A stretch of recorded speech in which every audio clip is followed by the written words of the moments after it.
नमस्कार, न्यूज 21 देख रहे हैं आप और मैं हूं आपके साथ अखिल। हमारा राजस्थान बुलेटिन में आपका स्वागत है। सबसे पहले बात करेंगे पाली की। 5 जनवरी से अखिल भारतीय विद्यार्थी परिषद जोधपुर प्रांत द्वारा जिला मुख्यालय पर 3 दिवसीय 60वां प्रांत अधिवेशन का आयोजन किया जाएगा, जिसको लेकर प्रेस वार्ता का आयोजन कर प्रांत मंत्री श्याम सिंह शेखावत ने क्या कुछ जानकारी दी, देखिए पाली से हस्तपाल सिंह की रिपोर्ट में। 4, 5, 6 और 7 जनवरी को रहेगा। इस 5, 6, 7 के अंदर पूरे श्री गंगानगर से लेकर सिरोही तक हमारे संगठनात्मक 21 जिले हैं जो 1100 से अधिक दायित्ववान कार्यकर्ता है वो इस अधिवेशन के अंदर रहेंगे। लघु दर्शन का भी एक स्थान रहने वाला है, क्योंकि अलग अलग जिलों की श्री गंगानगर हनुमानगढ़ से होते अधिवेशन प्रांत भर का जो अधिवेशन होता है वो साल में एक बार होता है। 3-4 के बाद में एक बड़ा और प्रांत का सबसे बड़ा अधिवेशन इस बार पाली में होने जा रहा है। पाली की तो जैसे अधिवेशन में प्रदर्शनी उद्घाटन से प्रारंभ होगा, जिसके मुख्य अतिथि हमारे प्रदर्शनी उद्घाटन रहता है, जिसमें वर्ष भर की गतिविधियों का एक प्रदर्शनी लगती है, जिसमें अपने पाली के इतिहास के बारे में भी एक कटआउट्स लगेंगे। पूरा विधिवत रूप से प्रदेश के शैक्षणिक सामाजिक मुद्दों पर अलग अलग प्रस्तावों में अलग अलग कार्यक्रम से उसमें चलेंगे। उसको लेकर अलग अलग प्रस्ताव पास होंगे, जो कि 3 प्रस्तावों में हम अलग अलग जो भी आने वाले कार्यकर्ता हैं उनके प्रस्ताव, उनके विचार लेते हुए संकलन करेंगे। केंद्रीय पर्यटन एवं संस्कृति मंत्री गजेंद्र सिंह शेखावत आज जोधपुर पहुंचे। जोधपुर एयरपोर्ट पर केंद्रीय पर्यटन एवं संस्कृति मंत्री का भाजपा के कार्यकर्ता व पदाधिकारियों ने फूल मालाओं से स्वागत किया। इस दौरान एयरपोर्ट पर केंद्रीय संस्कृति व पर्यटन मंत्री गजेंद्र सिंह शेखावत ने मीडिया से बात करते हुए क्या कुछ कहा, देखिए जोधपुर से मनोहर सिंह की रिपोर्ट में। अंग्रेजी नववर्ष की आप सभी को और आपके माध्यम से आप सब के दर्शकों को हृदयपूर्वक बधाई देता हूं। ये अंग्रेजी नववर्ष 2025 का आगमन हम सब के जीवन में खुशियों का कारक बने और हम सब का राष्ट्र को विकसित राष्ट्र बनाने का संकल्प जो है और दृढ़ हो, ऐसी मैं सबको शुभकामनाएं आपके माध्यम से प्रेषित करना चाहता हूं। जैसा मैंने पूर्व में भी कहा, माननीय प्रधानमंत्री जी के नेतृत्व में जिस तरह से हम भारत का इंफ्रास्ट्रक्चर डेवलपमेंट करने में तेज गति के साथ काम करने में कामयाब हुए हैं, और दूसरी तरफ भारत ने जिस तरह से आर्थिक दृष्टिकोण से जिस गति के साथ में प्रगति की है, पूरा विश्व चमत्कृत दृष्टि से भारत की तरफ देख रहा है। और निश्चित ही उसके चलते हुए भारत को जानने, भारत को नए सिरे से पहचानने, भारत के प्रति आकांक्षा और कौतूहल का भाव पूरे विश्व भर में बढ़ा है, जो आने वाले समय में पर्यटकों की बढ़ती हुई संख्या को ऐसा परिलक्षित करेगा। इसके साथ साथ में भारत की बढ़ती हुई अर्थव्यवस्था के चलते हुए सरकार के विभिन्न प्रयासों, जिनके तहत लोग गरीबी की रेखा से बाहर निकल करके मध्यम वर्ग की श्रृंखला में आए हैं, ऐसे लोग जब देश में अपने घर से बाहर निकल कर को देश को जानने के लिए, धार्मिक स्थलों पर, हमारी नेचुरल रिसोर्सेज को देखने के लिए, हमारे पर्यटक स्थलों पर जिस दृष्टिकोण से जा रहे हैं और जिस गति के साथ जा रहे हैं, उसने एक बड़ी उछाल हमारे पर्यटकों की संख्या में ऐसी उसके चलते हुए दिखाई दी है। भारत की प्रथम शिक्षिका महिला सावित्रीबाई फुले की जयंती पर सैनी समाज के तत्वाधान में सवाई माधोपुर के भैरू दरवाजा स्थित मूर्ति स्थल पर जयंती समारोह आयोजित किया गया। सावित्रीबाई फुले जयंती समारोह की मुख्य अतिथि नगर परिषद सभापति मेघा वर्मा रही। सैनी समाज के पदाधिकारियों द्वारा सभापति की शॉल एवं मोमेंटो देकर सम्मान किया गया, जिसके बाद कार्यक्रम की शुरुआत हुई। जयंती समारोह में सैनी समाज के पूर्व जिला अध्यक्ष सचिन सैनी, कैलाश नारायण सैनी सहित सभी समाज के लोग शामिल हुए। सभापति ने इस दौरान क्या कुछ कहा, देखिए सवाई माधोपुर से राकेश अग्रवाल की रिपोर्ट में। दौसा में चल रही श्रीमद् भागवत कथा को लेकर आज भव्य कलश यात्रा निकाली गई। कथावाचक पंडित परमानंद शास्त्री द्वारा विधि विधान से पूजन के बाद कलश यात्रा श्री श्याम मंदिर से रवाना हुई और मंडी रोड, गांधी तिराहा, सुंदरदास मार्ग होते हुए कथा स्थल पर पहुंची। यात्रा में बड़ी संख्या में महिलाएं सिर पर कलश धारण कर शामिल हुई। कवि कृष्ण कुमार सैनी ने आयोजन के बारे में क्या कुछ जानकारी दी, देखिए दौसा से गणेश योगी की रिपोर्ट में। श्री पुष्पेश्वर महादेव मंदिर मारुति कॉलोनी पर आज दिनांक 3 जनवरी से 11 जनवरी तक भागवत कथा महापुराण का आयोजन किया जा रहा है। इसमें कथावाचक पंडित परमानंद शास्त्री जी के मुखारविंद से कथा का रसास्वादन किया जाएगा और यह सभी कॉलोनी वासियों के सहयोग से आयोजित किया जा रहा है। इसमें कथा प्रसंगों का प्रतिदिन अलग अलग कथा प्रसंगों का वाचन किया जाएगा। आज भव्य कलश यात्रा के साथ इस भागवत महापुराण का शुभारंभ किया गया, जिसमें सैकड़ों महिलाओं द्वारा सिर पर कलश रखकर यात्रा की शोभा बढ़ाई और भजनों पर जमकर ठुमके लगाए गए। गुरुवार देर रात रायसिंह नगर में चोरों ने आतंक मचाते हुए बस स्टैंड रोड पर 2 दुकानों को निशाना बनाया। चोरी की ये वारदातें सिवा ट्रेडिंग कंपनी और कुंदन किराना स्टोर में हुई। चोरों ने बड़ी चालाकी से दुकान के पीछे से चढ़कर भीतर प्रवेश किया और गले में रखी नकदी और अन्य सामान चोरी कर लिया।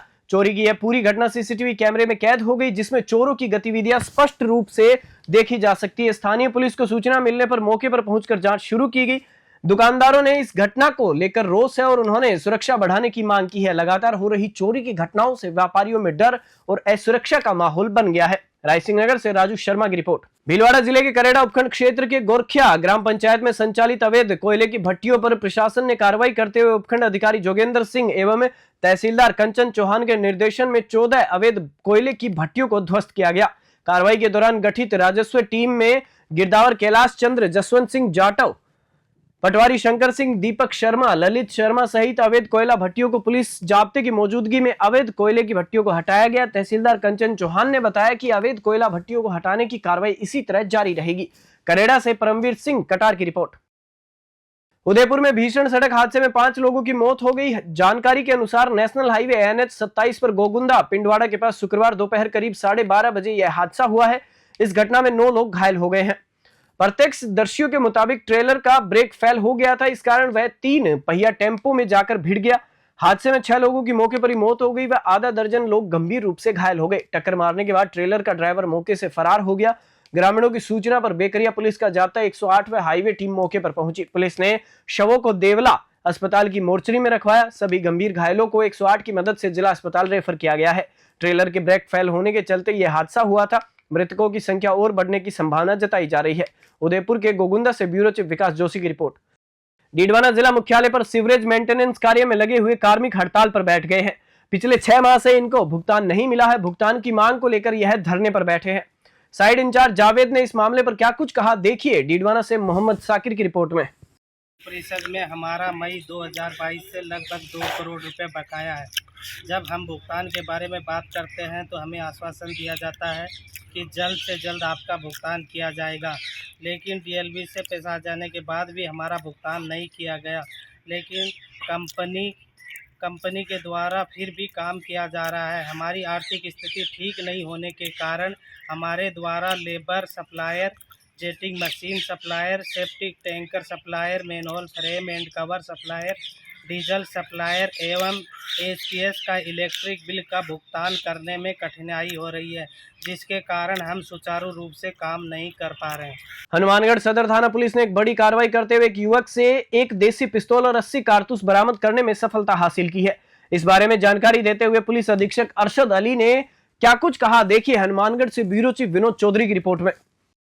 ये कल आज सुबह हमने सदर थाना इलाके में DST ने एक अच्छी कार्रवाई की है। और पहले हमने जो हथियारों का एक गिरोह पकड़ा था उसमें एक आदमी बचा हुआ था। इस संदीप उर्फ बिट्टू में जाति बावरी है, इसको सदर थाना इलाके में पकड़ा है, जिसके पास एक अवैध देशी की कट्टा है और उसके साथ 80 जिंदा कारतूस है और 3 कारतूस फायर किए हुए भी है। जो आपको याद होगा कुछ दिन पहले हमने पकड़ा था जो लोगों को ट्रेनिंग भी देते थे, और वो जिंदा कारतूस उसी कड़ी के हैं और उसी ये बदमाश गैंग का हिस्सा है। इतने दिनों से बस्ता घूम रहा था। आज इसकी DST ने पूरी पकड़ के कार्रवाई की है। तिजारा में शुक्रवार को केंद्रीय मंत्री भूपेंद्र यादव व विधायक महेंद्र बालकनाथ ने नवनिर्मित भोजनशाला व यात्री निवास का लोकार्पण किया। चंद्रप्रभ दिगंबर जैन अतिशय क्षेत्र देहरा में कार्यक्रम आयोजित किया गया। भोजनशाला व यात्री निवास की देखरेख कर रहे मंदिर अध्यक्ष मुकेश जैन व वरुण जैन ने बताया कि 2500 वर्ग मीटर जमीन में निर्मित 3 मंजिला भोजनालय व यात्री निवास बनाया गया है। ग्राउंड फ्लोर पर 100 कार खड़ी करने के लिए पार्किंग बनाई गई है।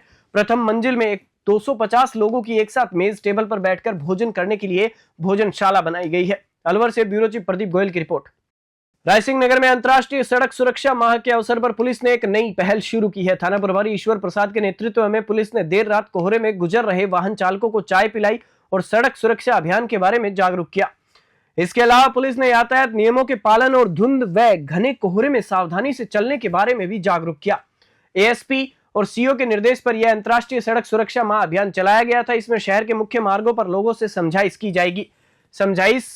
इसके बाद वाहनों के चालान भी किए जाएंगे। रायसिंह नगर से राजू शर्मा की रिपोर्ट। मेवदा कला में एक भीषण सड़क दुर्घटना में डंपर ने बाइक सवार दादा और पोती को रौंद दिया। इस हादसे में मेवदा कला निवासी सुरेंद्र मीणा और उनकी 4 वर्षीय पोती निव्या मीणा की मौके पर ही दर्दनाक मौत हो गई। प्रत्यक्षदर्शियों के अनुसार हादसा उस समय हुआ जब सुरेंद्र मीणा अपनी पोती को बाइक पर लेकर जा रहे थे। डंपर की तेज रफ्तार और लापरवाही ने इस दुर्घटना को अंजाम दिया। इस हादसे के बाद स्थानीय लोगों में भारी आक्रोश है। उन्होंने प्रशासन से डंपर चालक के खिलाफ सख्त कार्रवाई की मांग की है। पुलिस ने मामला दर्ज कर जांच शुरू कर दी है। केकड़ी से राकेश चौधरी की रिपोर्ट। गणतंत्र दिवस समारोह की तैयारियों को लेकर डूंगरपुर जिला कलेक्टर अंकित कुमार सिंह की अध्यक्षता में ईडीपी सभागार में बैठक आयोजित हुई। बैठक में एडीएम दिनेश चंद्र धाकड़, नगर परिषद सीईओ हनुमान सिंह राठौड़, एसडीएम मुकेश कुमार मीणा, अतिरिक्त मुख्य कार्यकारी अधिकारी अनिल पहाड़िया, डीएसओ विपिन जैन सहित अन्य विभागों के अधिकारी उपस्थित रहे। कलेक्टर ने तैयारियों की समीक्षा की व उचित दिशा निर्देश दिए। डूंगरपुर से सादिक अली की रिपोर्ट। दौसा में सरकारी भूमि पर अतिक्रमण कर हरे पेड़ों को काटने का मामला तूल पकड़ने लगा है। सबड़ावली गांव के ग्रामीणों ने कलेक्ट्रेट के गेट तक दंडवत परिक्रमा लगाई, जिसके बाद जिला कलेक्टर को मुख्यमंत्री के नाम ज्ञापन भी सौंपा गया है। ग्रामीणों ने मामले पर क्या कुछ कहा, देखिए दौसा से गणेश योगी की रिपोर्ट में। हम सब ग्रामवासी सबड़ावली से आए हैं और हमारे गांव में हनुमान जी का मंदिर है, वहीं पास में गोचर भूमि है।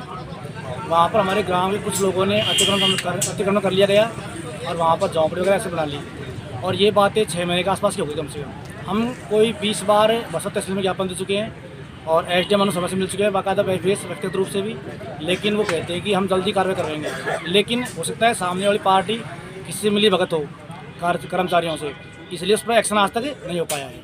हम आज दौसा कलेक्टर पहुँचे हैं, सभी लोग गाँववासी मिलके, और यहाँ हमने दंडवत किए और साहब को ज्ञापन दिया है कि तुरंत इस काम के पीछे कार्रवाई की जाए और हमारी समस्या समाधान करवाया जाए। और फिर वहाँ पर जो वन विभाग के पेड़ थे और जो कुछ हमारे यहाँ के जो गांव के वन मित्र हैं, उन्होंने जो पेड़ लगवाए थे हरे भरे, जो भी अमरूद के हैं, जामुन के हैं, बड़ के हैं, पीपल के हैं, उनको नष्ट कर दिया गया जेसीबी के द्वारा। उसके बाद में बसावट की गई है।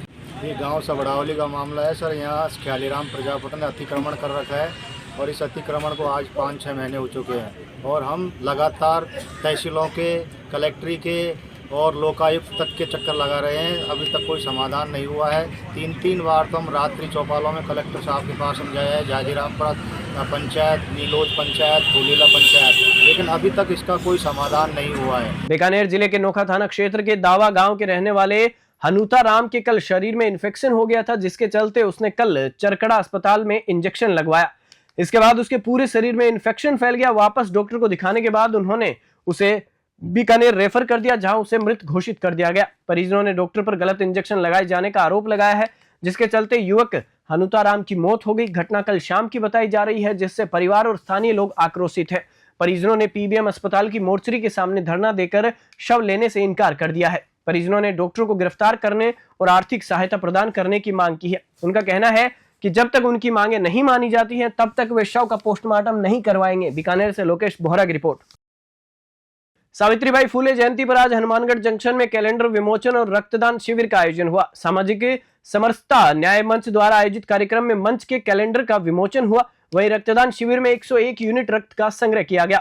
कार्यक्रम में सामाजिक समरसता न्याय मंच के अध्यक्ष राम प्रताप भाट ने क्या कुछ कहा, देखिए हनुमानगढ़ से ब्यूरो चीफ विनोद चौधरी की रिपोर्ट में।